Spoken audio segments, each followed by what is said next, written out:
El color que cayó del cielo, por Howard Phillips Lovecraft.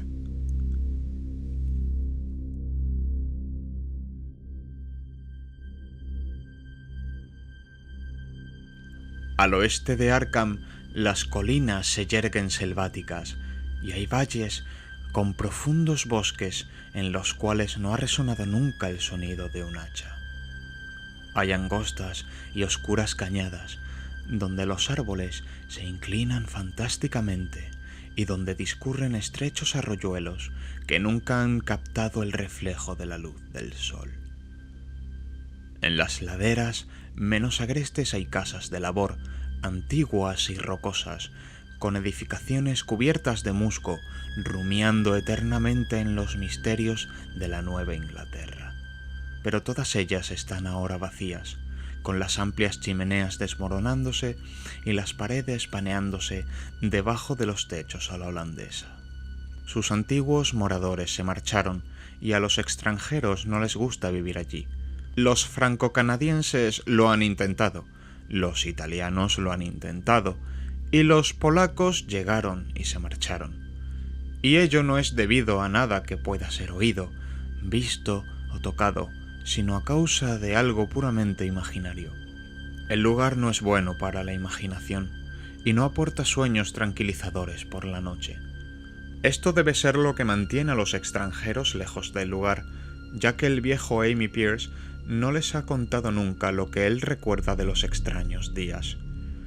Amy, cuya cabeza ha estado un poco desequilibrada durante años, es el único que sigue allí, y el único que habla de los extraños días y se atreve a hacerlo, porque su casa está muy próxima al campo abierto y a los caminos que rodean Arkham. En otra época había un camino sobre las colinas y a través de los valles, que corría en mi recta donde ahora hay un marchito erial, pero la gente dejó de utilizarlo y se abrió un nuevo camino que daba un rodeo hacia el sur. Entre la selvatiquez del erial pueden encontrarse aún huellas del antiguo camino, a pesar de que la maleza lo ha invadido todo. Luego, los oscuros bosques se aclaran y el erial muere a orillas de unas aguas azules cuya superficie refleja el cielo y reluce al sol. Y los secretos de los extraños días se funden con los secretos de las profundidades, se funden con la oculta erudición del viejo océano y con todo el misterio de la primitiva tierra.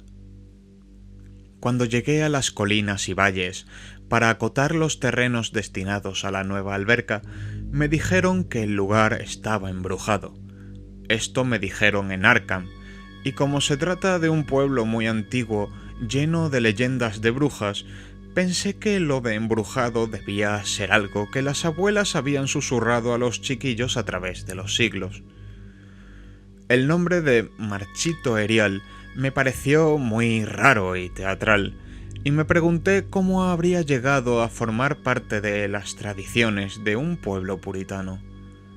Luego vi con mis propios ojos aquellas cañadas y laderas, y ya no me extrañó que estuvieran rodeadas de una leyenda de misterio. Las vi por la mañana, pero a pesar de ello estaban sumidas en la sombra. Los árboles crecían demasiado juntos, y sus troncos eran demasiado grandes tratándose de árboles de Nueva Inglaterra. En las oscuras avenidas del bosque había demasiado silencio, y el suelo estaba demasiado blando con el húmedo musgo y los restos de infinitos años de descomposición. En los espacios abiertos, principalmente a lo largo de la línea del antiguo camino, había pequeñas casas de labor, a veces con todas sus edificaciones en pie y a veces solo con un par de ellas, y a veces con una solitaria chimenea o una derruida bodega. La maleza reinaba por todas partes, y seres furtivos susurraban en el subsuelo. Sobre todas las cosas pesaba una rara opresión, un toque grotesco de irrealidad, como si fallara algún elemento vital de la perspectiva o de claroscuro. No me estuvo raro que los extranjeros no quisieran permanecer allí, ya que aquella no era una región que invitara a dormir en ella. Su aspecto recordaba demasiado el de una región extraída de un cuento de terror. Pero nada de lo que había visto podía compararse, en lo que a desolación respecta, con el marchito Erial. Se encontraba en el fondo de un espacioso valle. Ningún otro nombre hubiera podido aplicársele con más propiedad, ni ninguna otra cosa se adaptaba tan perfectamente a un nombre. Era como si un poeta hubiese acuñado la frase después de haber visto aquella región. Mientras la contemplaba pensé que era consecuencia de un incendio, pero ¿por qué no había crecido nunca nada sobre aquellos 5 acres de gris desolación que se extendía bajo el cielo como una gran mancha corroída por el ácido entre bosques y campos? Discurre en gran parte hacia el norte de la línea del antiguo camino, pero invade un poco por el otro lado. Mientras me acercaba, experimenté una extraña sensación de repugnancia, y solo me decidí a hacerlo porque mi tarea me obligaba a ello. En aquella amplia extensión no había vegetación de ninguna clase. No había más que una capa de fino polvo o ceniza gris que ningún viento parecía ser capaz de arrastrar. Los árboles más cercanos tenían un aspecto raquítico y enfermizo, y muchos de ellos parecían agostados o con los troncos podridos. Mientras andaba apresuradamente vi a mi derecha los derruidos restos de una casa de labor y la negra boca de un pozo abandonado cuyos estancados vapores adquirían un extraño matiz al ser bañados por la luz del sol. El desolado espectáculo hizo que no me maravillara ya de los asustados susurros de los moradores de Arkham. En los alrededores no había edificaciones ni ruinas de ninguna clase. Incluso en los antiguos tiempos el lugar dejó de ser solitario y apartado.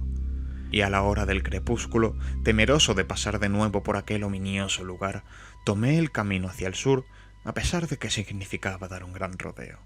Por la noche interrogué a algunos habitantes de Arkham acerca del marchito Erial y pregunté qué significado tenía la frase «los extraños días» que había oído murmurar evasivamente. Sin embargo, no pude obtener ninguna respuesta concreta, y lo único que saqué en claro era que el misterio se remontaba a una fecha mucho más reciente de lo que había imaginado. Había sucedido en los años 80 y una familia desapareció, o fue asesinada. Los detalles eran algo confusos, y como todos aquellos con quienes hablé me dijeron que no prestara crédito a las fantásticas historias del viejo Amy Pierce, decidí ir a visitarlo a la mañana siguiente, después de enterarme de que vivía solo en una ruinosa casa que se alzaba en el lugar donde los árboles empiezan a espesarse. Era un lugar muy viejo, y había empezado a exudar el leve olor miásmico que se desprende de las casas que han permanecido en pie demasiado tiempo. Tuve que llamar insistentemente para que el anciano se levantara, y cuando se asomó tímidamente a la puerta, me di cuenta de que no se alegraba de verme.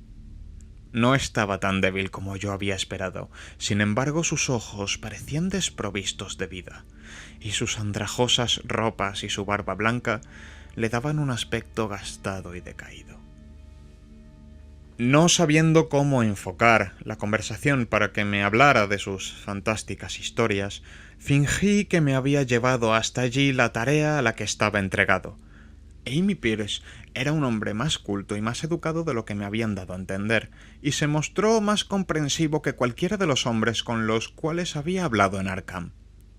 No era como otros rústicos que había conocido en las zonas donde iban a construirse las albercas. No protestó por las millas de antiguo bosque y de tierras de labor que iban a desaparecer bajo las aguas, aunque quizá su actitud hubiese sido distinta de no haber tenido su hogar fuera de los límites del futuro lago.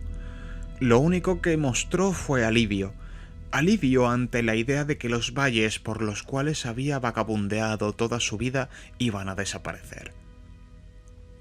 Estarían mejor bajo el agua, mejor debajo del agua desde los extraños días, y al decir esto su voz ronca se hizo más apagada, mientras su cuerpo se inclinaba hacia adelante y el dedo índice de su mano empezaba a señalar de un modo tembloroso e impresionante. Fue entonces cuando oí la historia, y mientras la ronca voz avanzaba en su relato en una especie de misterioso susurro, me estremecí una y otra vez a pesar de que estábamos en pleno verano. Tuve que interrumpir al narrador con frecuencia para poner en claro los puntos científicos que él solo conocía a través de lo que le había dicho un profesor, cuyas palabras repetía como un papagayo, aunque su memoria había empezado a flaquear, o para tener un puente entre dato y dato cuando fallaba su sentido de la lógica y de la continuidad. Cuando hubo terminado, no me extrañó que su mente estuviera algo desequilibrada, ni que a la gente de Arkham no le gustara hablar del marchito Erial. Me apresuré a regresar a mi hotel antes de la puesta de sol, ya que no quería tener a las estrellas sobre mi cabeza encontrándome al aire libre. Al día siguiente regresé a Boston para dar mi informe. No podía ir de nuevo a aquel oscuro caos de antiguos bosques y laderas, ni derruidos restos de una casa de labor. La alberca iba a ser construida inmediatamente y todos aquellos antiguos secretos quedarían enterrados para siempre bajo las profundidades del agua. Pero creo que ni cuando esto sea una realidad me gustará visitar aquella región por la noche, a menos no cuando brillan en el cielo las estrellas siniestras. Según el viejo Amy, todo empezó con el meteorito. Antes no se habían oído leyendas de ninguna clase, e incluso en la remota época de las brujas, aquellos bosques occidentales no fueron ni la mitad de temidos que la pequeña isla de Miskatonic, donde el diablo concedía audiencias al lado de un extraño altar de piedra más antiguo que los indios. Aquellos no eran bosques hechizados, y su fantástica oscuridad no fue nunca terrible hasta los extraños días. Luego había llegado aquella blanca nube meridional. Se había producido aquella cadena de explosiones en el aire y aquella columna de humo en el valle. Y por la noche todo Arkham se había enterado de que una gran piedra había caído del cielo y se había incrustado en la tierra junto al pozo de la casa de Nahum Gardner, la casa que se había alzado en el lugar que ahora ocupaba el marchito Erial. Nahum había ido al pueblo para contar lo de la piedra y al pasar ante la casa de Amy Pierce se lo había contado también. En aquella época, Amy tenía 40 años y todos los extraños acontecimientos estaban profundamente grabados en su cerebro. Amy y su esposa habían acompañado a los 3 profesores de la Universidad de Miskatonic, que se presentaron a la mañana siguiente para ver el fantástico visitante que procedía del desconocido espacio estelar, y habían preguntado cómo era que Nahum había dicho el día antes que era muy grande. Nahum, señalando la parduzca mole que estaba junto a su pozo, dijo que se había encogido, pero los sabios replicaron que las piedras no encogen. Su calor irradiaba persistentemente, y Nahum declaró que había brillado débilmente toda la noche. Los profesores golpearon la piedra con un martillo de geólogo, y descubrieron que era sorprendentemente blanda. En realidad, era tan blanda como si fuera artificial, y arrancaron, o más bien escolpearon, una muestra para llevársela a la universidad a fin de comprobar su naturaleza. Tuvieron que meterla en un cubo que le pidieron prestado a Nahum, ya que el pequeño fragmento no perdía calor. En su viaje de regreso se detuvieron a descansar en la casa de Amy y parecieron quedarse pensativos cuando la señora Pierce observó que el fragmento estaba haciéndose más pequeño y había empezado a quemar el fondo del cubo. Realmente no era muy grande, pero quizás habían cogido un trozo menor de lo que habían supuesto. Al día siguiente, todo esto ocurriendo el mes de junio de 1882, los profesores se presentaron de nuevo muy excitados. Al pasar por la casa de Amy le contaron lo que había sucedido con la muestra, diciendo que había desaparecido por completo cuando la introdujeron en un recipiente de cristal. El recipiente también había desaparecido, y los profesores hablaron de la extraña afinidad de la piedra con el silicón. Había reaccionado de un modo increíble en aquel laboratorio perfectamente ordenado, sin sufrir ninguna modificación ni expeler ningún gas al ser calentada con carbón, mostrándose completamente negativa al ser tratada con bórax y revelándose absolutamente no volátil a cualquier temperatura, incluyendo la del soplete de oxidrógeno. En el yunque apareció como muy maleable y en la oscuridad su luminosidad era muy notable. Negándose obstinadamente a enfriarse, provocó una gran excitación entre los profesores, y cuando al ser calentada ante el espectroscopio mostró unas brillantes bandas distintas a las de cualquier otro color conocido del espectro normal. Se habló de nuevos elementos, de raras propiedades ópticas y de todas aquellas cosas que los intrigados hombres de ciencia suelen decir cuando se enfrentan a lo desconocido. Caliente como estaba, fue comprobada en un crisol con todos los reactivos adecuados. El agua no hizo nada, ni el ácido clorhídrico. El ácido nítrico e incluso el agua recia se limitaron a resbalar sobre su tórrida invulnerabilidad. Amy se encontró con algunas dificultades para recordar todas esas cosas, pero reconoció algunos disolventes a medida que se los mencionaba en el habitual orden de utilización: amoníaco y sosa cáustica, alcohol y éter, bisulfito de carbono y una docena más, pero a pesar de que el peso iba disminuyendo con el paso del tiempo y de que el fragmento parecía enfriarse ligeramente, los disolventes no experimentaron ningún cambio que demostrara que habían atacado a la sustancia. Desde luego se trataba de un metal, pues era magnético en grado extremo, y después de su inmersión en los disolventes ácidos parecían existir leves huellas de presencia de hierro meteórico, de acuerdo con los datos de Widmal-Stahlten. Cuando el enfriamiento era ya considerable, colocaron el fragmento en un recipiente de cristal para continuar las pruebas y a la mañana siguiente, fragmento y recipiente habían desaparecido sin dejar rastro, y únicamente una chamuscada señal en el estante de madera donde los habían dejado probaba que habían estado realmente allí. Esto fue lo que los profesores le contaron a Amy mientras descansaban en su casa, y una vez más fue con ellos a ver el pétreo mensajero de las estrellas, aunque en esta ocasión su esposa no lo acompañó. Comprobaron que la piedra se había encogido realmente, y ni siquiera los más escépticos de los profesores pudieron dudar de lo que estaban viendo. Alrededor de la masa pedrusca situada junto al pozo había un espacio vacío. Un espacio que eran 2 pies menos que el día anterior. Estaba aún caliente y los sabios estudiaron su superficie con curiosidad mientras separaban otro fragmento mucho mayor que el que se habían llevado. Esta vez ahondaron más en la masa de piedra y de este modo pudieron darse cuenta de que el núcleo central no era completamente homogéneo. Habían descubierto lo que parecía ser la cara exterior de un glóbulo encontrado en la sustancia. El color, parecido al de las bandas del extraño espectro del meteoro, era casi imposible de describir, y solo por analogía se atrevieron a llamarlo color. Su contextura era lustrosa y parecía quebradiza y hueca. Uno de los profesores golpeó ligeramente el glóbulo con un martillo y estalló con un leve chasquido. De su interior no salió nada, y el glóbulo se desvaneció como por arte de magia, dejando un espacio esférico de unas 3 pulgadas de diámetro. Los profesores pensaron que era probablemente que encontraran otros glóbulos a medida que la sustancia envolvente se fuera fundiendo.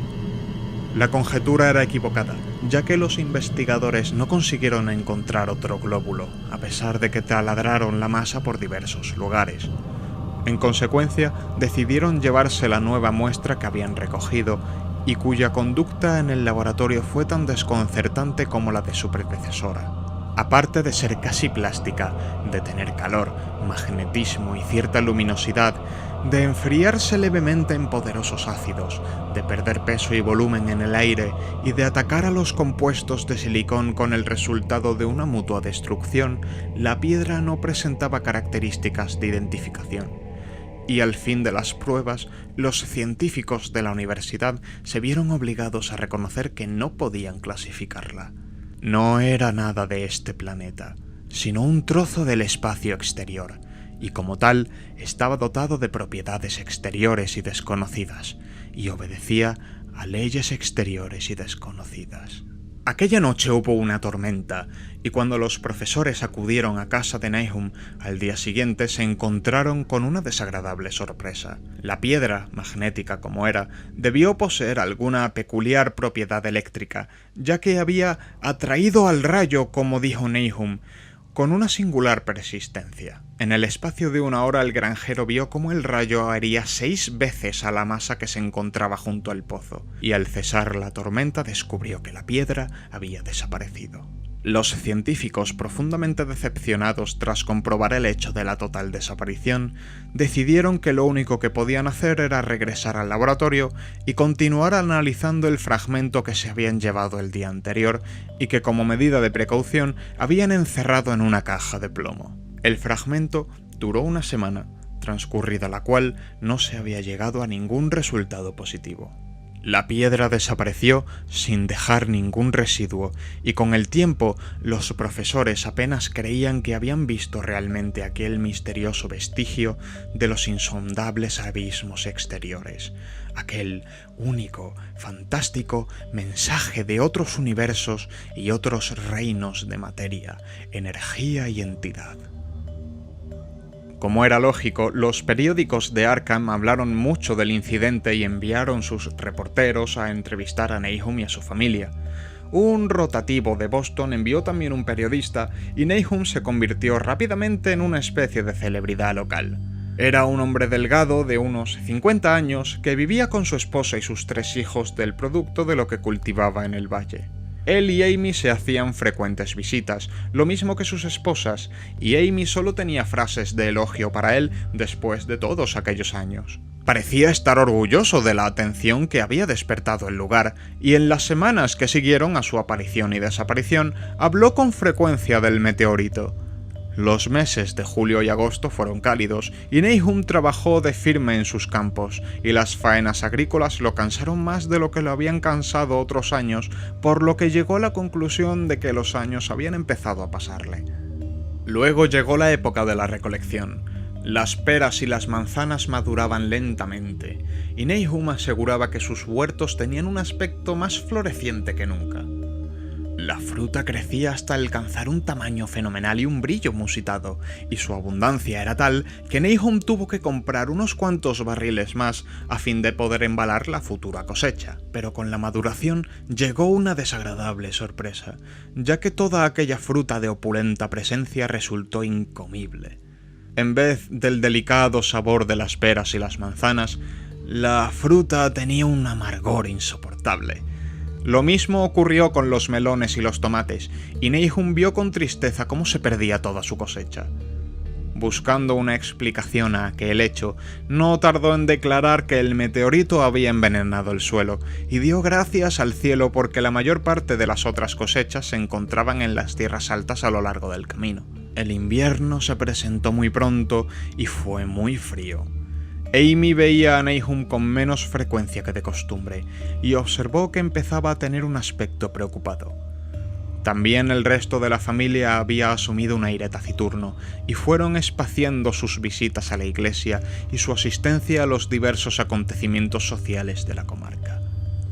No pudo encontrarse ningún motivo para aquella reserva o melancolía, aunque todos los habitantes de la casa daban muestras de cuando en cuando de un empeoramiento en su estado de salud física y mental.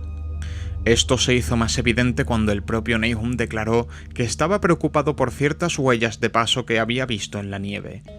Se trataba de las habituales huellas invernales de las ardillas rojas, de los conejos blancos y de los zorros, pero el caviloso granjero afirmó que encontraba algo raro en la naturaleza y disposición de aquellas huellas.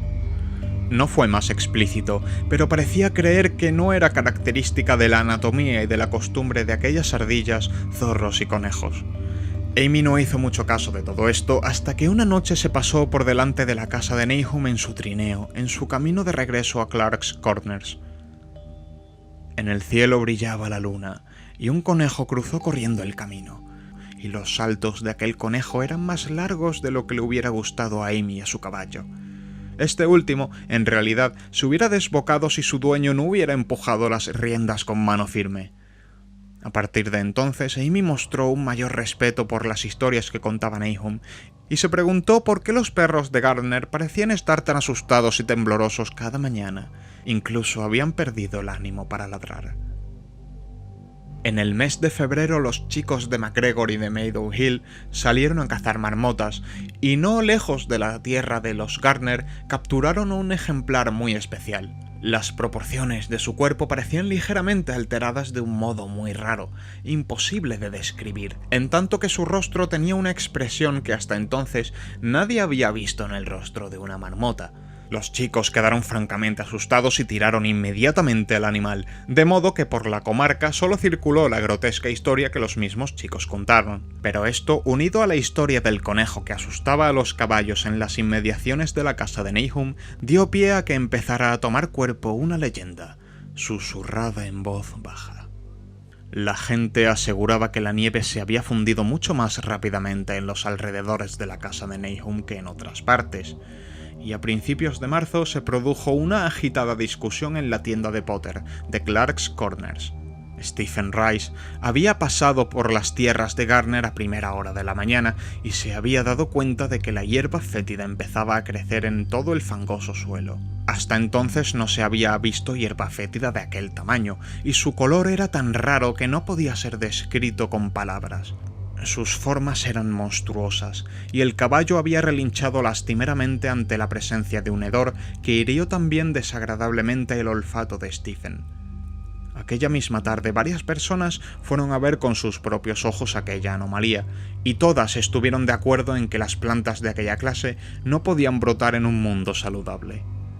Se mencionaron de nuevo los frutos amargos del otoño anterior, y corrió de boca a boca que las tierras de Nahum estaban emponzoñadas. Desde luego se trataba del meteorito, y recordando lo extraño que les había parecido a los hombres de la universidad, varios granjeros hablaron del asunto con ellos. Un día hicieron una visita a Nahum, pero como se trataba de unos hombres que no prestaban crédito con facilidad a las leyendas, sus conclusiones fueron muy conservadoras. Las plantas eran raras, desde luego, pero toda la hierba fétida es más o menos rara en su forma y en su color. Quizá algún elemento mineral del meteorito había penetrado en la Tierra, pero no tardaría en desaparecer. Y en cuanto a las huellas en la nieve y a los caballos asustados, se trataba únicamente de habladurías sin fundamento, que habían nacido a consecuencia de la caída del meteorito. Pero unos hombres serios no podían tener en cuenta las habladurías de los campesinos, ya que los supersticiosos labradores dicen y creen cualquier cosa. Ese fue el veredicto de los profesores acerca de los extraños días. Solo uno de ellos, encargado de analizar 2 redomas de polvo en el curso de la investigación policíaca, año y medio más tarde, recordó que el extraño color de la hierba fétida era muy parecido al de las insólitas bandas de luz que reveló el fragmento del meteoro en el espectroscopio de la universidad, y al del glóbulo que encontraran en el interior de la piedra. En el análisis que el mencionado profesor llevó a cabo, las muestras revelaron al principio las mismas insólitas bandas, aunque más tarde perdieran la propiedad. Los árboles florecieron prematuramente alrededor de la casa de Nahum, y por la noche se mecían ominiosamente al viento. El segundo hijo de Nahum, Thaddeus, un muchacho de 15 años, juraba que los árboles se mecían también cuando no hacía viento, pero ni siquiera los más charlatanes prestaron crédito a esto. Desde luego en el ambiente había algo raro. Toda la familia Gardner desarrolló la costumbre de quedarse escuchando, aunque no esperaban oír ningún sonido al cual pudieran dar nombre. La escucha era en realidad resultado de momentos en los que la conciencia parecía haberse desvanecido de ellos. Desgraciadamente, esos momentos eran más frecuentes a medida que pasaban las semanas, hasta que la gente empezó a murmurar que toda la familia Nahum estaba mal de la cabeza. Cuando salió la primera saxífraga, su color era también muy extraño, no completamente igual al de la hierba fétida, pero indudablemente afín a él e igualmente desconocido para cualquiera que lo viera. Nahum cogió algunos capullos y se los llevó a Arkham para enseñárselos al editor de la Gazette, pero aquel dignatario se limitó a escribir un artículo humorístico acerca de ellos, ridiculizando los temores y supersticiones de los campesinos. Fue un error de Nahum contarle a un estólico ciudadano la conducta que observaba en las mariposas, que también eran de gran tamaño, en relación con aquellas saxífragas. Abril aportó una especie de locura a las gentes de la comarca y empezaron a dejar de utilizar el camino que pasaba por los terrenos de Nahum hasta abandonarlo por completo. Era la vegetación, los renuevos de los árboles tenían unos extraños colores y a través del suelo de piedra del patio y en los prados contiguos crecían unas plantas que solamente un botánico podía relacionar con la flora de la región. Pero lo más raro de todo era el colorido, que no respondía a ninguno de los matices que el ojo humano había visto nunca entonces. Plantas y arbustos se convirtieron en una siniestra amenaza, creciendo insólitamente en su cromática perversión. Amy y los Garner opinaron que los colores tenían para ellos una especie de inquietante familiaridad y llegaron a la conclusión de que les recordaba el glóbulo que había sido descubierto dentro del meteoro. Nahum labró y sembró los 10 acres de terreno que poseía en la parte alta, sin tocar los terrenos que rodeaban su casa. Sabía que sería trabajo perdido y tenía la esperanza de que aquellas extrañas hierbas que estaban creciendo arrancarían toda la ponzoña del suelo. Ahora estaba preparado para cualquier cosa, por inesperada que pudiera parecer, y se había acostumbrado a la sensación de que cerca de él había algo que esperaba ser oído. El ver que los vecinos no se acercaban por su casa le molestó, desde luego, pero afectó todavía más a su esposa. Los chicos no lo notaron tanto porque iban a la escuela todos los días, pero no pudieron evitar al enterarse de las habladurías, las cuales los asustaron un poco, especialmente a Thaddeus, que era un muchacho muy sensible. En mayo llegaron los insectos y la hacienda de los Garner se convirtió en un lugar de pesadilla, lleno de zumbidos y serpenteos. La mayoría de aquellos animales tenían un aspecto insólito y se movían de un modo muy raro, y sus costumbres nocturnas contradecían todas las anteriores experienciadas. Los Garner adquirieron el hábito de mantenerse vigilantes toda la noche. Miraban en todas las direcciones en busca de algo, aunque no podían decir del qué. Fue entonces cuando comprobaron que Thaddeus había estado en lo cierto al hablar de lo que ocurría con los árboles. La señora Garner fue la primera en comprobarlo una noche que se encontraba en la ventana de su cuarto contemplando la silueta de un arce que se recortaba contra un cielo iluminado por la luna. Las ramas del arce se estaban moviendo y no corría el menor soplo de viento. Cosa de la sabia, seguramente. Las cosas más extrañas resultaban ahora normales. Sin embargo, el siguiente descubrimiento no fue obra de ningún miembro de la familia Garner. Se habían familiarizado con lo anormal hasta el punto de no darse cuenta de muchos detalles. Y lo que ellos no fueron capaces de ver fue observado por un viajante del comercio de Boston que pasó por allí una noche, ignorante de las leyendas que corrían por la región. Lo que contó en Arkham apareció en un breve artículo publicado por la Gazette, y aquel artículo fue lo que todos los granjeros, incluido Nahum, se echaron primero a los ojos. La noche había sido oscura, pero alrededor de una granja del valle, que todo el mundo supo que se trataba de la granja de Nahum, la oscuridad había sido menos intensa. Una leve, aunque visible, fosforescencia parecía surgir de toda la vegetación, y en un momento determinado un trozo de aquella fosforescencia se deslizó furtivamente por el patio que había cerca del granero. Los pastos no parecían haber sufrido los efectos de aquella insólita situación, y las vacas pacían libremente cerca de la casa, pero hacia finales de mayo la leche empezó a ser mala. Entonces Nahum llevó a las vacas a pacer por las tierras altas y la leche volvió a ser buena. Poco después el cambio en la hierba y en las hojas, que hasta entonces se habían mantenido normalmente verdes, pudo apreciarse a simple vista. Todas las hortalizas adquirieron un color grisáceo y un aspecto quebradizo. Amy era ahora la única persona que visitaba a los Garner, y sus visitas fueron espaciándose más y más. Cuando cerraron la escuela por ser época de vacaciones, los Garner quedaron virtualmente aislados del mundo, y a veces encargaban a Amy que les hiciera sus compras en el pueblo. Continuaban desmejorando física y mentalmente, y nadie quedó sorprendido cuando circuló la noticia de que la señora Garner se había vuelto loca. Esto ocurrió en junio, alrededor del aniversario del meteoro, y la pobre mujer empezó a gritar que veía cosas en el aire, cosas que no podía describir. En su desvarío no pronunciaba ningún nombre propio, sino solamente verbos y pronombres. Las cosas se movían y cambiaban y revoloteaban, y los oídos reaccionaban a impulsos que no eran del todo sonidos. Nahum no la envió al manicomio del condado, sino que dejó que vagabundeara por la casa mientras fuera inofensiva para sí misma y para los demás.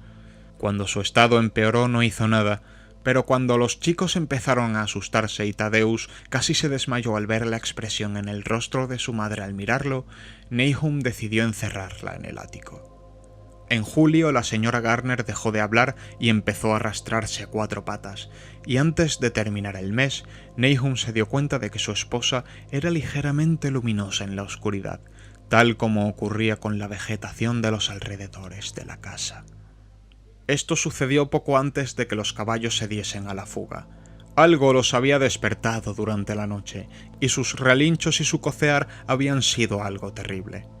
A la mañana siguiente, cuando Nahum abrió la puerta del establo, los animales salieron disparados como alma que lleva el diablo.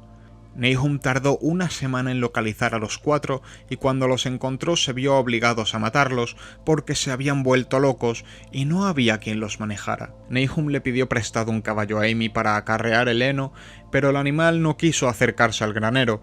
Respingó, se encabritó y relinchó, y al final tuvo que dejarlo en el patio, mientras que los hombres arrastraban el carro hacia situarlo junto al granero. Entretanto, la vegetación iba tornándose gris y quebradiza. Incluso las flores, cuyos colores habían sido tan extraños, se volvieran grises ahora, y la fruta era gris y enana e insípida. Las jarillas y el trébol dorado dieron flores grises y deformes, y las rosas y las rascamoños y las malvarrosas del patio delantero tenían un aspecto tan horrendo que Cenas, el mayor de los hijos de Nahum, las cortó todas. Al mismo tiempo fueron muriendo todos los insectos, incluso las abejas que habían abandonado sus colmenas. En septiembre toda la vegetación se había desmenuzado convirtiéndose en un polvillo grisáceo, y Nahum temió que los árboles murieran antes de que la ponzoña se hubiera desvanecido del suelo.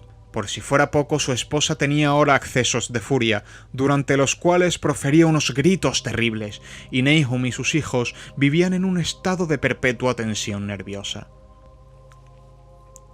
No se trataban ya con nadie, y cuando la escuela volvió a abrir sus puertas los chicos no acudieron a ella. Fue Amy en una de sus raras visitas quien descubrió que el agua del pozo ya no era buena.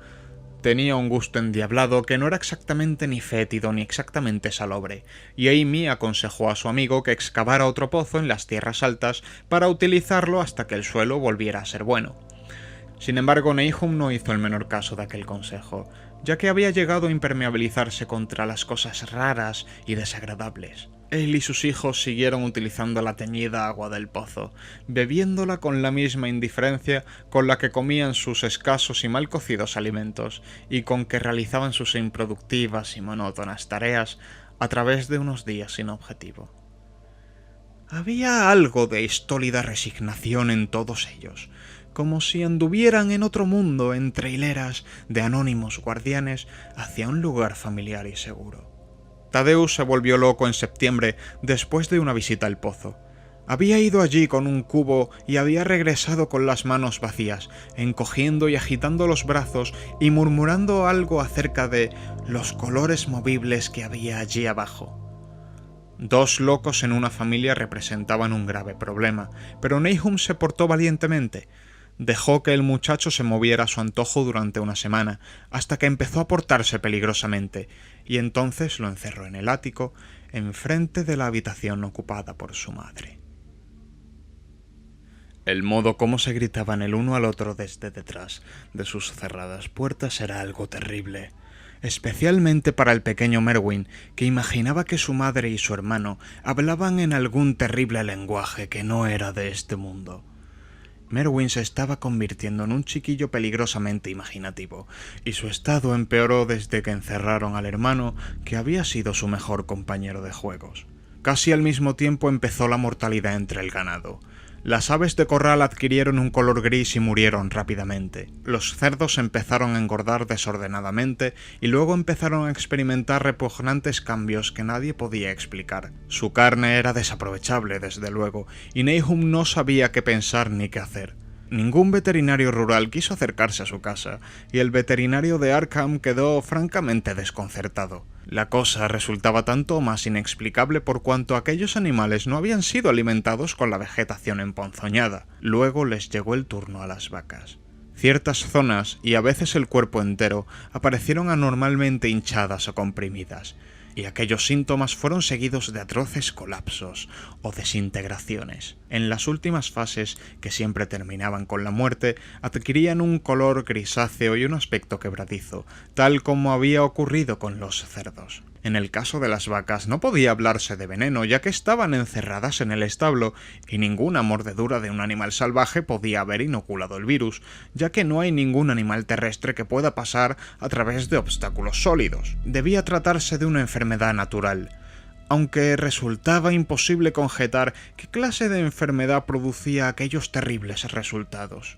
En la época de la cosecha no quedaba ningún animal vivo por la casa, ya que el ganado y las aves de corral habían muerto y los perros habían huido. Los 3 perros habían desaparecido una noche y no volvieron a aparecer, y los 5 gatos se habían marchado un poco antes, pero su desaparición apenas fue notada, ya que en la casa no había ahora ratones y únicamente la señora Garner sentía cierto afecto por los graciosos felinos. El 19 de octubre Nahum se presentó en casa de Amy con espantosas noticias. La muerte había sorprendido al pobre Thaddeus en su habitación del ático, y lo había sorprendido de un modo que no podía ser contado. Nahum había excavado una tumba en la parte trasera de la granja y había metido allí lo que encontró en la habitación. En la habitación no podía haber encontrado a nadie, ya que la pequeña ventana enrejada y la cerradura de la puerta estaban intactas, pero lo sucedido tenía muchos puntos de contacto con lo ocurrido en el establo. Amy y su esposa consolaron al atribulado granjero lo mejor que pudieron, aunque no consiguieron evitar un estremecimiento. El horror parecía rondar alrededor de los Garner y de todo lo que tocaban, y la sola presencia de uno de ellos en la casa era como un soplo de regiones innominadas e innominables. Amy acompañó a Nahum a su hogar y de muy mala gana hizo lo que pudo por calmar los histéricos sollozos del pequeño Merwin. Zenas no necesitaba ser calmado. Se encontraba en un estado de completo atontamiento y se limitaba a mirar fijamente un punto indeterminado en el espacio y a obedecer lo que su padre le ordenaba. Y Amy pensó que este estado de abulia era lo mejor que podía ocurrirle. De cuando en cuando los gritos de Merwin eran contestados desde el ático, y en respuesta a una mirada interrogadora Nahum dijo que su esposa estaba muy débil. Cuando se acercaba la noche, Amy se las arregló para marcharse, ya que ningún sentimiento de amistad podía hacerle permanecer en aquel lugar cuando la vegetación empezaba a brillar débilmente y los árboles podían o no moverse sin que soplara el viento. Era una verdadera suerte para Amy el hecho de que no fuese una persona imaginativa. De haberlo sido, de haber podido relacionar y reflexionar sobre todos los portentos que lo rodeaban, no cabe duda de que hubiese perdido la chaveta. A la hora del crepúsculo regresó apresuradamente a su casa, sintiendo resonar terriblemente en sus oídos los gritos de la loca y del pequeño Merwin. 3 días más tarde, Nahum se presentó en casa de Amy muy de mañana y en ausencia de su huésped le contó a la señora Pierce una horrible historia que ella escuchó temblando de miedo. Esta vez se trataba del pequeño Merwin. Había desaparecido. Había salido de la casa cuando ya era de noche con un farol y un cubo para traer agua y no había regresado. Hacía días que su estado no era normal y se asustaba de todo. El padre oyó un frenético grito en el patio, pero cuando abrió la puerta y se asomó el muchacho había desaparecido. No se veía ni rastro de él, y en ninguna parte brillaba el farol que se había llevado. En aquel momento Nahum creyó que el farol y el cubo habían desaparecido también, pero al hacerse de día y al regreso de su búsqueda de toda la noche por campos y bosques, Nahum había descubierto unas cosas muy raras cerca del pozo. Una retorcida y semifundida masa de hierro que había sido indudablemente el farol, y junto a ella una asa doblada junto a otra masa de hierro, asimismo retorcida y semifundida, que correspondía al cubo. Eso fue todo. Nahum imaginaba lo inimaginable. La señora Pierce estaba como atontada, y Amy, cuando llegó a casa y oyó la historia, no pudo dar su opinión. Merwin había desaparecido, y sería inútil decírselo a la gente que vivía en aquellos alrededores y que oían de los Garner como de la peste. Tan inútil como decírselo a los ciudadanos de Arkham, que se reían de todo. Thaddeus había desaparecido, y ahora había desaparecido Merwin. Algo estaba arrastrándose y arrastrándose, esperando a ser visto y oído. Nahum no tardaría en morirse, y deseaba que Amy velara por su esposa y por Zenas si es que lo sobrevivían. Todo aquello era un castigo de alguna clase, aunque Nahum no podía adivinar a qué se debía, ya que siempre había vivido en el santo temor de Dios. Durante más de 2 semanas Amy no tuvo ninguna noticia de Nahum, y entonces, preocupado por lo que pudiera haber ocurrido, dominó sus temores y efectuó una visita a la casa de los Garner. De la chimenea no salía humo, y por unos instantes el visitante temió lo peor. El aspecto de la granja era impresionante, hierba y hojas grisáceas en el suelo, parras cayéndose a pedazos de arcaicas paredes y aleros, y enormes árboles desnudos siluetándose malignamente contra el gris cielo de noviembre. Amy no pudo dejar de notar que se había producido un sutil cambio en la inclinación de las ramas, pero Nahum estaba vivo después de todo. Estaba muy débil y reposaba en un catre en la cocina de techo bajo, pero conservaba la lucidez y seguía dando órdenes a Zenas. La estancia estaba mortalmente fría, y al ver que Amy se estremecía, Nahum le gritó a Zenas que trajera más leña. La leña en realidad era muy necesaria, ya que el cavernoso hogar estaba apagado y vacío, y el viento que se filtraba chimenea abajo era helado. De pronto, Nahum le preguntó si la leña que había traído su hijo lo hacía sentirse más cómodo, y entonces Amy se dio cuenta de lo que había ocurrido. Finalmente la mente del granjero había dejado de resistir la inmensa presión de los acontecimientos. Interrogando directamente a su vecino, Amy no consiguió poner en claro lo que le había sucedido a Zenas. «En el pozo, vive en el pozo», fue todo lo que su padre dijo. Luego el visitante recordó súbitamente a la esposa loca y cambió de tema. «Navy está aquí, desde luego», fue la sorprendida respuesta del pobre Nahum, y Amy no tardó en darse cuenta de que tenía que investigar por sí mismo. Dejando al inofensivo granjero en su catre, cogió las llaves que estaban colgadas detrás de la puerta y subió los chirriantes escalones que conducían al ático. La parte alta de la casa estaba completamente silenciosa y no se oía el menor ruido en ninguna dirección. De las 4 puertas a la vista, solo una estaba cerrada, y en ella probó Amy varias llaves del manojo que había cogido. A la tercera tentativa la cerradura giró y Amy empujó la puerta pintada de blanco. El interior de la habitación estaba completamente a oscuras, ya que la ventana era muy pequeña y estaba medio tapada por las rejas de hierro. Y Amy no pudo ver absolutamente nada. El aire estaba muy viciado, y antes de seguir adelante tuvo que entrar en otra habitación y llenarse los pulmones de aire respirable. Cuando volvió a entrar vio algo oscuro en un rincón, y al acercarse no pudo evitar un grito de espanto. Mientras gritaba creyó que una nube momentánea había tapado la escasa claridad que penetraba por la ventana, y un segundo después se sintió rozado por una espantosa corriente de vapor. Unos extraños colores danzaron ante sus ojos, y si el horror que experimentaba en aquellos momentos no le hubiera impedido coordinar sus ideas, hubiera recordado el glóbulo que el martillo del geólogo había aplastado en el interior del meteorito y la malsana vegetación que había crecido durante la primavera. Pero en el estado en el que se hallaba, solo pudo pensar en la horrible monstruosidad que tenía enfrente y que sin duda había compartido la desconocida suerte del joven Thaddeus y del ganado. Pero lo más terrible de todo era aquel horror que se movía lenta y visiblemente mientras continuaba desmenuzándose. Amy no me dio más detalles de aquella escena, pero la forma del rincón no reapareció en su relato como un objeto movible. Hay cosas que no pueden ser mencionadas, y lo que se hace por humanidad es a veces cruelmente juzgado por la ley. Comprendí que en aquella habitación del ático no quedó nada que se moviera, y que no dejar allí nada capaz de moverse debió ser algo horripilante y capaz de acarrear un tormento eterno. Cualquiera, no tratándose de un estólido granjero, se hubiera desmayado y enloquecido, pero Amy volvió a cruzar el umbral de la puerta pintada de blanco y encerró el espantoso secreto detrás de él. Ahora debía ocuparse de Nahum. Este tenía que ser alimentado y atendido y trasladado a algún lugar donde pudieran cuidarlo. Cuando empezaba a bajar la oscura escalera, Amy oyó un estrépito debajo de él. Incluso le pareció haber oído un grito y recordó nerviosamente la corriente de vapor que lo había rozado mientras se hallaba en la habitación del ático. Oprimido por un vago temor, oyó más ruidos debajo suyo. Indudablemente estaban arrastrando algo pesado, y al mismo tiempo se oía un sonido todavía más desagradable, como el que producía una fuerte succión. Sintiendo aumentar su terror, pensó en lo que había visto en el ático. ¡Santo cielo! ¿En qué fantástico mundo de pesadilla había penetrado? No se atrevió a avanzar ni a retroceder, y permaneció inmóvil, temblando en la negra curva del rellano de la escalera. Cada detalle de la escena estallaba nuevamente en su cerebro.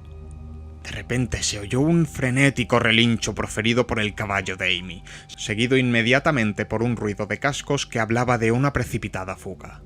Al cabo de un instante, caballo y calesa estaban fuera del alcance del oído, dejando al asustado Amy, inmóvil en la oscura escalera, la tarea de conjeturar qué podía haberlos impulsado a desaparecer tan repentinamente.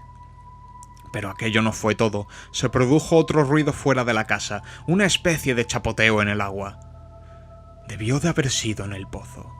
Amy había dejado a Jero desatado cerca del pozo, y algún animalito debió meterse entre sus patas asustándolo y dejándose caer después en el pozo. Y la casa seguía brillando con una pálida fosforescencia. Dios mío, qué antigua era la casa, la mayor parte de ella edificada antes de 1670, y el tejado holandés más tarde de 1730.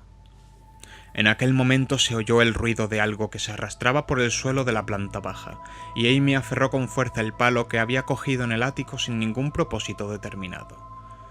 Procuró dominar sus nervios, terminó su descenso y se dirigió a la cocina. Pero no llegó a ella, ya que lo que buscaba ya no estaba allí. Había salido a su encuentro y hasta cierto punto estaba aún vivo. Si se había arrastrado o si había sido arrastrado por fuerzas externas es cosa que Amy no hubiera podido decir, pero la muerte había tomado parte en ello. Todo había ocurrido durante la última media hora, pero el proceso de desintegración estaba ya muy avanzado. Había allí una horrible fragilidad debido a lo quebradizo de la materia, y del cuerpo se desprendían fragmentos secos. Amy no pudo tocarlo, limitándose a contemplar horrorizado la retorcida caricatura de lo que había sido un rostro. «¿Qué ha pasado, Nahum? ¿Qué ha pasado?», susurró, y los agrietados y tumefactos labios apenas pudieron murmurar una respuesta final. «Nada. Nada. El color quema, frío y húmedo, pero quema. Vive en el pozo, lo he visto. Una especie de humo, igual que las flores de la pasada primavera. El pozo brilla por la noche. Se llevó a Taz y a Merwin y a Cenas, todas las cosas vivas. Sorbe la vida de todas las cosas. En aquella piedra, tuvo que llegar en aquella piedra. La aplastaron. Era el mismo color, el mismo, como las flores y las plantas. Tiene que haber más. Crecieron, lo he visto esta semana. Tuvo que darle fuerte a Cenas. Era un chico fuerte, lleno de vida. Le golpea a uno la mente y luego se apodera de él. Quema mucho. En el agua del pozo no pueden sacarlo de allí. ahogarlo. Se ha llevado también a Cenas. Tenías razón. El agua estaba embrujada.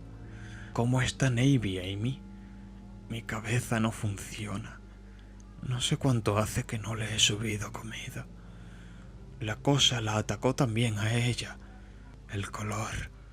Su rostro tiene el mismo color por las noches. Y el color quema y sorbe. Procede de algún lugar donde las cosas no son como aquí. Uno de los profesores lo dijo. Tenía razón. Mira, Amy, está sorbiendo más, sorbiendo la vida. Pero eso fue todo. La cosa que había hablado no podía hablar más porque se había encogido completamente. Amy lo cubrió con un mantel a cuadros blancos y rojos y salió de la casa por la puerta trasera. Trepó por la ladera que conducía a las tierras altas y regresó a su hogar por el camino del norte y los bosques. No pudo pasar junto al pozo desde el cual había huido su caballo. Miró hacia el pozo a través de una ventana y recordó el chapoteo que había oído, el chapoteo de algo que se había sumergido en el pozo después de lo que había hecho con el desdichado Nahum. Cuando Amy llegó a su casa se encontró con que su caballo y la calesa lo habían precedido. Su esposa lo aguardaba llena de ansiedad. Después de tranquilizarla, sin darle ninguna explicación, se dirigió a Arkham y notificó a las autoridades que la familia Garner ya no existía. No entró en detalles, limitándose a hablar de las muertes de Nahum y de Navy. La de Thaddeus era ya conocida, y dijo que la causa de la muerte parecía ser la misma extraña dolencia que había estado atacando al ganado. También dijo que Merwin y Zenas habían desaparecido. En la jefatura de policía lo interrogaron ampliamente, y al final se vio obligado a acompañar a 3 agentes a la granja de Garner, junto con el fiscal, el médico forense y el veterinario que había atendido a los animales enfermos.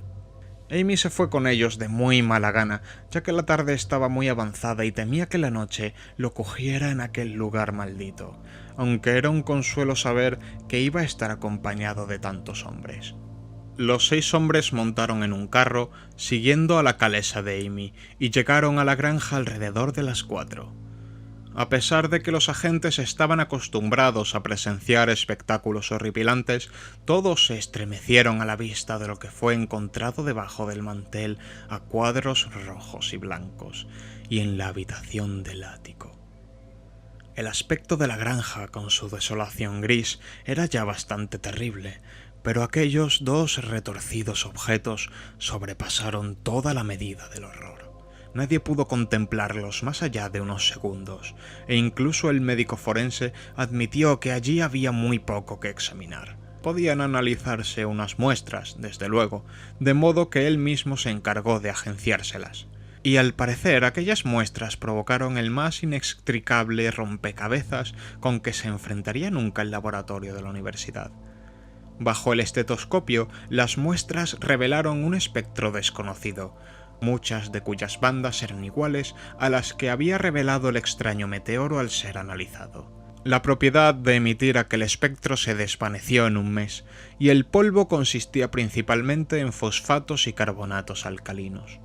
Amy no les hubiera hablado del pozo de haber sabido que iban a actuar inmediatamente. Se acercaba la puesta de sol y estaba ansioso por marcharse de allí, pero no pudo evitar dirigir miradas nerviosas al pozo, cosa que fue observada por uno de los 2 policías, el cual lo interrogó. Amy admitió que Nahum había temido algo que estaba escondido en el pozo, hasta el punto de que no se había atrevido a comprobar si Merwin o Zenas se había caído dentro.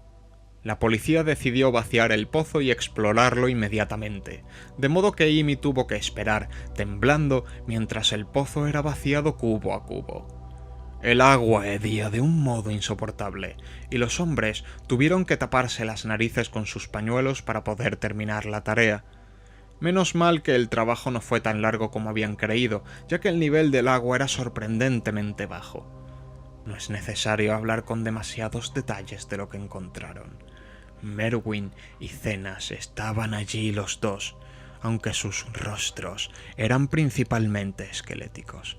Había también un pequeño cordero y un perro grande en el mismo estado de descomposición, aproximadamente, y cierta cantidad de huesos de animales más pequeños. El limo del fondo parecía inexplicablemente poroso y burbujeante, y un hombre que bajó atado a una cuerda y provisto de una larga pértiga se encontró con que podía hundir la pértiga en el fango en toda su longitud sin encontrar ningún obstáculo. La noche se estaba echando encima y entraron en casa en busca de faroles. Luego, cuando vieron que no podían sacar nada más del pozo, volvieron a entrar en la casa y conferenciaron en la antigua sala de estar mientras la intermitente claridad de una forma espectral de media luna iluminaba a intervalos la gris desolación del exterior. Los hombres estaban francamente perplejos ante aquel caso y no podían encontrar ningún elemento convincente que relacionara las extrañas condiciones de los vegetales, la desconocida enfermedad del ganado y de las personas y las inexplicables muertes de Merwin y Cenas en el pozo. Habían oído los comentarios y las habladurías de la gente, desde luego, pero no podían creer que hubiese ocurrido algo contrario a las leyes naturales. Era evidente que el meteoro había emponzoñado el suelo, pero la enfermedad de las personas y de los animales que no habían comido nada crecido en aquel suelo era harina de otro costal. ¿Se trataba del agua del pozo? Posiblemente. No sería mala idea analizarla. Pero ¿por qué singular locura se habían arrojado los dos muchachos al pozo?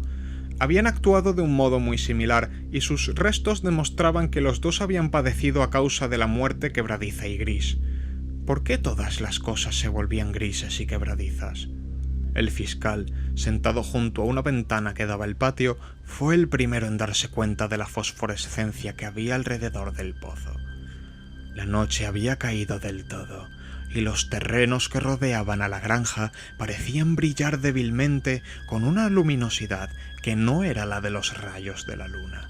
Pero aquella nueva fosforescencia era algo definido y distinto, y parecía surgir del negro agujero como la claridad apagada de un faro, reflejándose amortiguadamente en las pequeñas charcas que el agua vaciada del pozo había formado en el suelo. La fosforescencia tenía un color muy raro, y mientras todos los hombres se acercaban a la ventana para contemplar el fenómeno, Amy lanzó una violenta exclamación. El color de aquella fantasmal fosforescencia le resultaba familiar. Lo había visto antes, y se sintió lleno de temor ante lo que podía significar. Lo había visto en aquel horrendo glóbulo quebradizo hacía 2 veranos. Lo había visto en la vegetación durante la primavera, y habría creído verlo por un instante aquella misma mañana, contra la pequeña ventana enrejada de la horrible habitación, del ático donde habían ocurrido cosas que no tenían explicación. Había brillado por allí por espacio de un segundo, y luego una espantosa corriente de vapor lo había rozado. Y luego el pobre Nahum había sido arrastrado por ese algo de aquel color. Nahum lo había dicho al final. Había dicho que era como el glóbulo y las plantas. Después se había producido la fuga en el patio y el chapoteo en el pozo, y ahora aquel pozo estaba proyectando a la noche un pálido e insidioso reflejo del mismo diabólico color. Una prueba fehaciente de la viveza mental de Amy es que en aquel momento de suprema tensión se sintió intrigado por algo que era fundamentalmente científico. Se preguntó cómo era posible recibir la misma impresión de una corriente de vapor deslizándose en pleno día por una ventana abierta al cielo matinal y de una fosforescencia nocturna proyectándose contra el negro y desolado paisaje. No era lógico, resultaba antinatural, y entonces recordó las últimas palabras pronunciadas por su desdichado amigo. Procede de algún lugar donde las cosas no son como aquí. Uno de los profesores lo dijo. Los 3 caballos que se encontraban en el exterior de la casa atados a uno de los árboles junto al camino estaban ahora relinchando y coceando frenéticamente. El conductor del carro se dirigió hacia la puerta para ver qué sucedía, pero Amy apoyó una mano en su hombro. «¡No salga usted!», susurró. «No sabemos lo que sucede ahí fuera. Nahum dijo que en el pozo vivía algo que sorbía la vida. Dijo que era algo que había surgido de una bola redonda como la que vimos dentro del meteorito que cayó aquí hace más de un año. Dijo que quemaba y sorbía, y que era una nube de color como la fosforescencia que ahora sale del pozo, y que nadie puede saber lo que es. Neihan creía que se alimentaba de todo lo viviente, y afirmó que lo había visto la pasada primavera. Tiene que ser algo caído del cielo, igual que el meteorito, tal como dijeron los profesores de la universidad. Su forma y sus actos no tienen nada que ver con el mundo de Dios, es algo que procede del más allá. De modo que el hombre se detuvo, indeciso, mientras la fosforescencia que salía del pozo se hacía más intensa y los caballos coceaban y relinchaban con creciente frenesí. Fue realmente un espantoso momento, con los restos monstruosos de 4 personas, 2 en la misma casa y 2 en el pozo, y aquella desconocida iridiscencia que surgía de las fangosas profundidades. Amy había cerrado el paso al conductor del carro llevado por un repentino impulso, olvidando que a él mismo no le había sucedido nada después de ser rozado por aquella horrible columna de vapor en la habitación del ático, pero no se arrepentía de haberlo hecho. Nadie podía saber lo que había aquella noche en el exterior. Nadie podía conocer la índole de los peligros que podían acechar a un hombre enfrentado con una amenaza completamente desconocida. De repente uno de los policías que estaba en la ventana profirió una exclamación.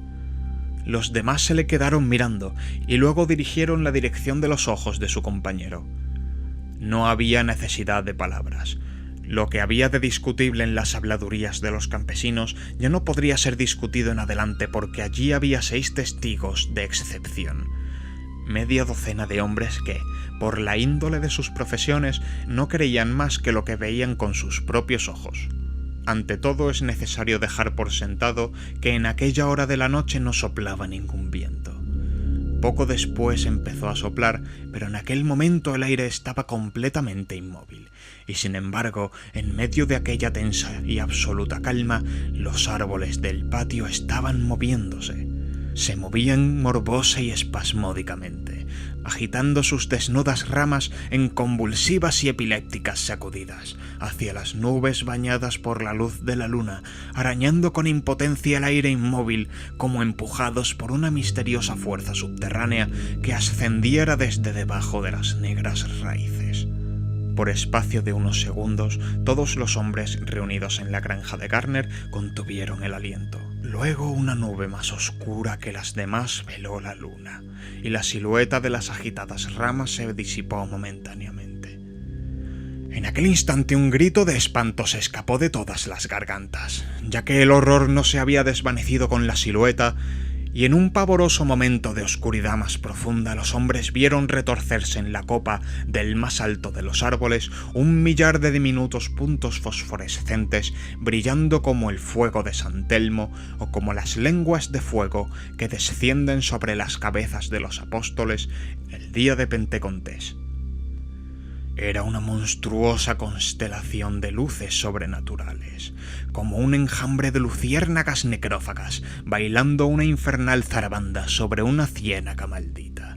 Y su color era el mismo que Amy había llegado a reconocer y a temer.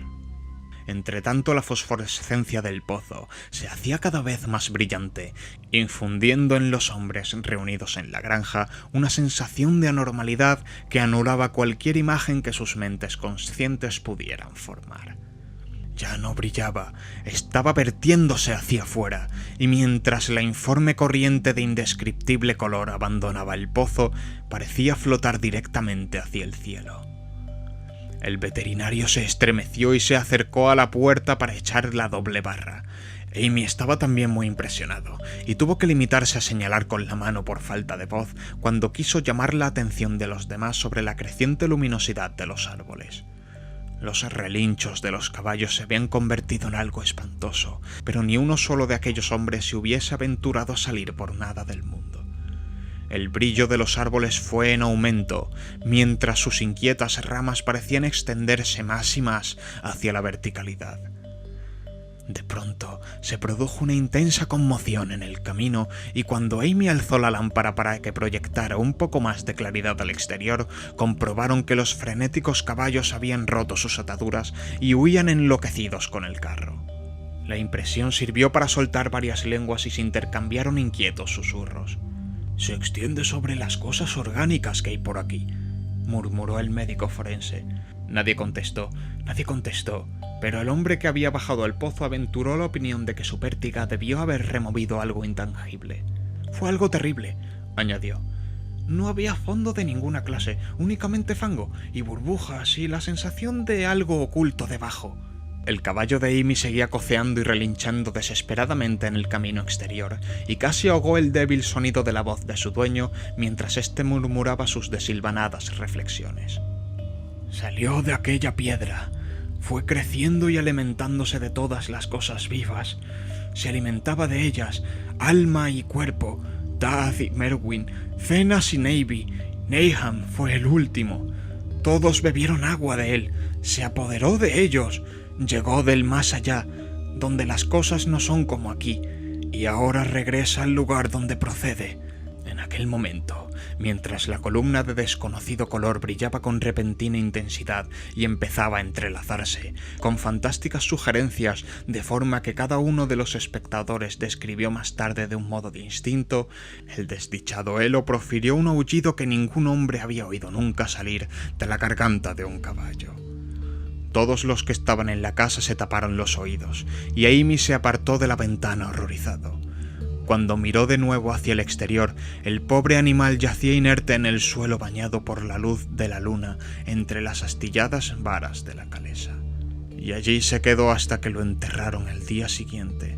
Pero el momento presente no permitía entregarse a lamentaciones, ya que casi en el mismo instante uno de los policías les llamó silenciosamente la atención sobre algo terrible que estaba sucediendo en el interior de la habitación donde se encontraban. Donde no alcanzaba la claridad de la lámpara, podía verse una débil fosforescencia que había empezado a invadir toda la estancia. Brillaba en el suelo de las tablas y en la raída alfombra, y resplandecía débilmente en los marcos de las pequeñas ventanas.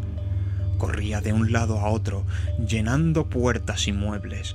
A cada momento se hacía más intenso, y al final se hizo evidente que las cosas vivientes debían abandonar enseguida aquella casa.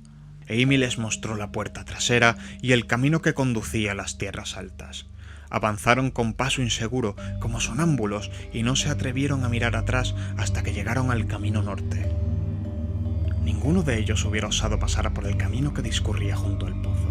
Cuando miraron atrás, hacia el valle y la distante granja de Garner, contemplaron un horrible espectáculo. Toda la granja brillaba con el espantoso y desconocido color. Árboles, edificaciones e incluso la hierba que no había sido transformada, aún en quebradiza y gris. Las ramas estaban todas extendidas hacia el cielo, coronadas con lenguas de fuego, y radiantes goterones del mismo y monstruoso fuego ardían encima de la casa, del granero y de los cobertizos. Era una escena de una visión de Fassel, y sobre todo el resto brillaba aquella borrachera de luminoso amorfismo, aquel extraño arco iris de misterioso veneno del pozo, hirviendo, saltando, centelleando y burbujeando malignamente en su cósmico e irreconocible cromatismo. Luego, súbitamente la horrible cosa salió disparada verticalmente hacia el cielo como un cohete o un meteoro, sin dejar ningún rastro detrás de ella y desapareciendo a través de un redondo y curiosamente simétrico agujero abierto en las nubes, antes de que ninguno de los hombres pudiera expresar su asombro. Ningún espectador podría olvidar nunca aquel espectáculo, y Amy se quedó mirando estúpidamente el camino que había seguido el color hasta mezclarse con las estrellas de la Vía Láctea. Pero su mirada fue atraída inmediatamente hacia la tierra por el estrépito que acababa de producirse en el valle. Había sido un estrépito, no una explosión, como afirmaron algunos de los componentes del grupo, pero el resultado fue el mismo, ya que en un caleidoscópico instante la granja y sus alrededores parecieron estallar, enviando hacia el cénit una nube de coloreados y fantásticos fragmentos. Los fragmentos se desvanecieron en el aire, dejando una nube de vapor que al cabo de un segundo se había desvanecido también. Los asombrados espectadores decidieron que no merecía la pena esperar que volviera a salir la luna para comprobar los efectos de aquel cataclismo en la granja de Neyham. Demasiado asustados incluso para aventurar alguna teoría, los 7 hombres regresaron a Arkham por el camino del norte. Amy estaba peor que sus compañeros y les suplicó que lo acompañaran hasta su casa en vez de dirigirse directamente al pueblo. Por nada del mundo hubiera cruzado el bosque solo a aquella hora de la noche. Estaba más asustado que los demás porque había sufrido una impresión que los otros se habían ahorrado, y se sentía oprimido por un temor que por espacio de muchos años no se atrevió a mencionar. Mientras el resto de los espectadores en aquella tempestuosa colina habían vuelto estólidamente sus rostros al camino, Amy había mirado hacia atrás por un instante para contemplar el sombrío valle de desolación al que tantas veces había acudido. Y había visto algo que se alzaba débilmente para hundirse de nuevo en el lugar donde el cual el informe horror había salido disparado hacia el cielo. Era solamente un color, aunque no era ningún color de nuestra tierra ni de los cielos, y porque Amy reconoció aquel color y supo que sus últimos y débiles restos debían seguir ocultos en el pozo, nunca ha estado completamente cuerdo desde entonces. Amy no se acercaría a aquel lugar por nada del mundo. Hace 44 años que sucedieron los hechos que acabo de narrar, pero Amy no ha vuelto a pisar aquellas tierras, y le alegra saber que pronto quedarán enterradas debajo de las aguas. También a mí me alegra la idea, ya que no me gustó nada ver cómo cambiaba de color la luz del sol al reflejarse en aquel abandonado pozo. Espero que el agua será siempre muy profunda, pero aunque así sea nunca la beberé. No creo que regrese a la región de Arkham. 3 de los hombres que habían estado con Amy volvieron al día siguiente para ver las ruinas a la luz del día, pero en realidad no había ruinas. Únicamente los ladrillos de la chimenea, las piedras de la bodega, algunos restos minerales y metálicos y el brocal de aquel nefando pozo. A excepción del caballo de Amy que enterraron aquella misma mañana y de la calesa que no tardaron en devolver a su dueño, todas las cosas que habían tenido vida habían desaparecido. Solo quedaban 5 acres de desierto polvoriento grisáceo, y desde entonces no había crecido en aquellos terrenos ni una brizna de hierba. En la actualidad aparece como una gran mancha comida por el ácido en medio de los bosques y campos, y los pocos que se han atrevido a acercarse allí a pesar de las leyendas campesinas le han dado el nombre del Erial Maldito. Las leyendas campesinas son muy extrañas, y podrían ser incluso más extrañas si los hombres de la ciudad y los químicos universitarios tuvieran interés suficientes para analizar el agua de aquel pozo olvidado, o el polvo gris que ningún viento parece dispersar. Los botánicos podrían estudiar también la sorprendente flora que crece en los límites de aquellos terrenos, ya que de este modo podrían confirmar o refutar lo que dice la gente, que la zona emponzoñada está extendiéndose poco a poco, quizá 1 pulgada al año. La gente dice que el color de la hierba que crece en aquellos alrededores no es el que corresponde y que los animales salvajes dejan extrañas huellas en la nieve cuando llega el invierno. La nieve no parece cuajar tanto en el Erial Maldito como en los otros lugares. Los caballos se ponen nerviosos en el silencioso valle, y los cazadores no pueden acercarse con sus perros a las inmediaciones del Erial Maldito. Dicen también que las influencias mentales son muy malas, y que todos los que han tratado de establecerse allí, extranjeros en su mayoría, han tenido que marcharse acosados por extrañas fantasías y sueños. Ningún viajero ha dejado de experimentar una sensación de extrañeza en aquellas profundas hondonadas, y los artistas tiemblan mientras pintan unos bosques cuyo misterio es tanto de la mente como de la vista. Y yo mismo estoy sorprendido de la sensación que me produjo mi único paseo solitario por aquellos lugares antes de que Amy me contara la historia. No me pregunten mi opinión, no sé, eso es todo. La única persona que podía ser interrogada acerca de los extraños días es Amy, ya que la gente de Arkham no quiere hablar de este asunto, y los 3 profesores que vieron el meteorito y su coloreado glóbulo están muertos. ¿Había otros glóbulos? Probablemente. Uno de ellos consiguió alimentarse y escapar, en tanto que otro no había podido alimentarse suficiente y continuaba en el pozo. Los campesinos dicen que la zona emponzoñada se ensancha 1 pulgada cada año, de modo que tal vez existe algún tipo de crecimiento o alimentación incluso ahora. Pero sea lo que haya allí, tiene que verse trabado con algo, ya que de no ser así se extendería rápidamente. ¿Está atado a las raíces de aquellos árboles que arañan el aire? Lo que es, solo Dios lo sabe. En términos de materia, supongo que la cosa que Amy describió puede ser llamada un gas, pero aquel gas obedecía unas leyes que no son de nuestro cosmos. No era fruto de los planetas y soles que brillan en los telescopios y en las placas fotográficas de nuestros observatorios. No era ningún soplo de los cielos cuyos movimientos y dimensiones miden nuestros astrónomos o consideran demasiado vastos para ser medidos.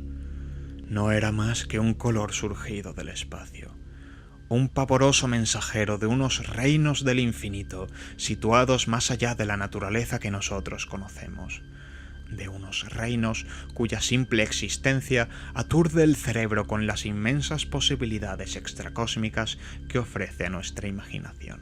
Dudo mucho que Amy me mintiera de un modo consciente, y no creo que su historia sea el relato de una mente desquiciada como supone la gente de la ciudad.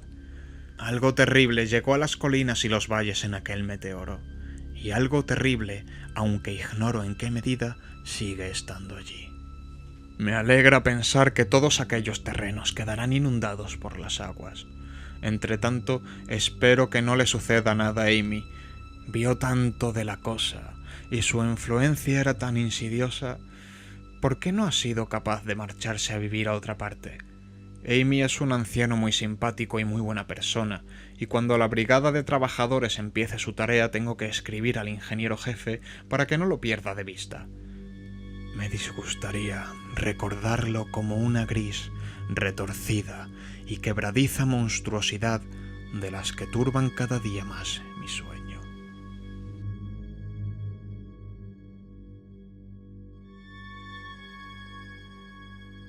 Buenas noches, querida audiencia.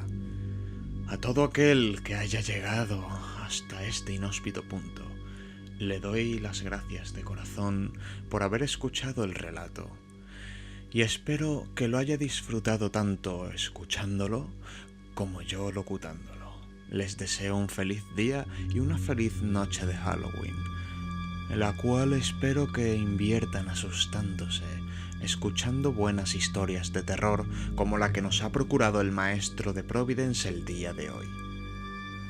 Ya ven ustedes que Lovecraft no escribía sobre monstruos convencionales.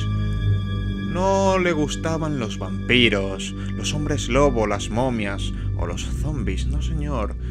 En vez de un vampiro, ¿por qué no escribir acerca de un ente de energía que absorbe la vida de aquel planeta al que llega? Una entidad, un color proveniente de otras eras, otras dimensiones y otros espacios que no funcionan con las leyes de aquí. Me despido ahora dándoles nuevamente las gracias y combinándoles a que le den un like al vídeo y a que le echen un vistazo al canal para ver si encuentran algún otro relato de su gusto. Cuídense mucho y recuerden que si alguna vez se encuentran en un área teñida por un color indescriptible y demoníaco que destila una malignidad pura,